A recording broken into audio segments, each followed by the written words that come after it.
Bonjour à toutes, bonjour à tous. La colère des agriculteurs en France ne faiblit pas, ainsi que dans nos Ardennes. Je suis actuellement à Sedan, où il y a eu depuis ce matin des actions coup de poing d'agriculteurs hors syndicat. Je le précise bien.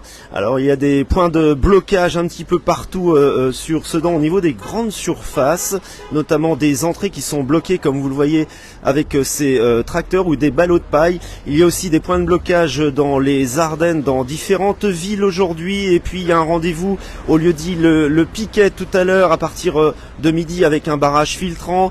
Il y a aussi un barrage filtrant du côté de Bouillon dans la descente de la 4 voies qui mène de Sedan à Bouillon. Et là vous voyez, je suis devant donc Leclerc Sedan, où des agriculteurs sont là en train de faire un point de blocage devant l'entrée des camions qui doivent desservir évidemment le Leclerc et notamment les aliments. Alors on va faire un petit point justement avec mon invité qui est agriculteur dans les Ardennes. Bonjour, vous êtes agriculteur où? À Recourt-et-Flobat. Votre prénom? Bruno.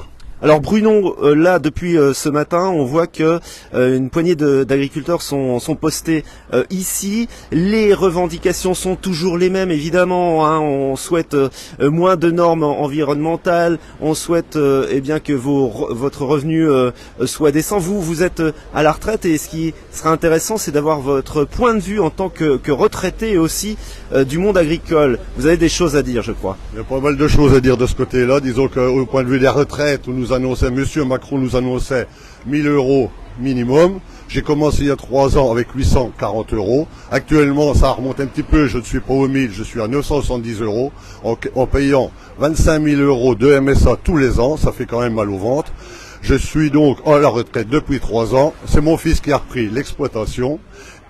Comme il est double actif, parce que tout seul, il ne peut pas y arriver. Donc, papa fait le travail à l'exploitation. Lui est sur son engin dans une entreprise locale à Daigny, chauffeur de pelle. Disons qu'avec ça, ça peut se permettre. On s'est diversifié dans de la BNTP, du pressage de paille, et puis on essaye. Il faut travailler pour pouvoir payer toutes les factures. Après ça, les écœurements que nous avons dans notre métier, c'est de remplir tout un tas de paperasses beaucoup trop inutiles. Là, ils sont en train de revoir pour le versement de la PAC. Quand on voit qu'une PAC dans le monde agricole commence à être payée au 15 octobre et finit d'être payée au mois de septembre l'année d'après, je crois qu'il n'y a pas beaucoup d'ouvriers dans le monde français qui supporteraient d'avoir un salaire de payer en un an de temps. C'est ce qu'il faut quand même bien se dire. Voilà. Et dans les années 80, on avait encore 1 million d'agriculteurs paysans. Aujourd'hui, vous n'êtes plus que 384 000 exploitants agricoles en France. Est-ce qu'on peut dire qu'on est en face d'un vaste plan social silencieux orchestré par qui? Orchestré par notre gouvernement qui nous gère très mal. Après ça, de toute façon, ça diminue dans les exploitations. Il y a de moins en moins de jeunes qui peuvent s'installer à cause des reprises d'1 million d'euros. De toute façon, maintenant, c'est ça. Et puis, voilà quoi. Comment vous voyez l'avenir pour votre fils, notamment, de l'agriculture? Lui qui est tenaillé certainement par une vocation, il vous a vu travailler, il est passionné. Comment vous voyez son avenir? Ça me fait peur. Ça me fait peur pour mon fils et puis d'autres jeunes. Là, j'ai mon neveu qui est là aujourd'hui. Il y a beaucoup. Je ne sais pas comment ils vont pouvoir s'en sortir si ça ne bouge pas, franchement, dans ce monde-là. Quand on voit d'habitude les manifs, ça dure 1 journée, 2 jours.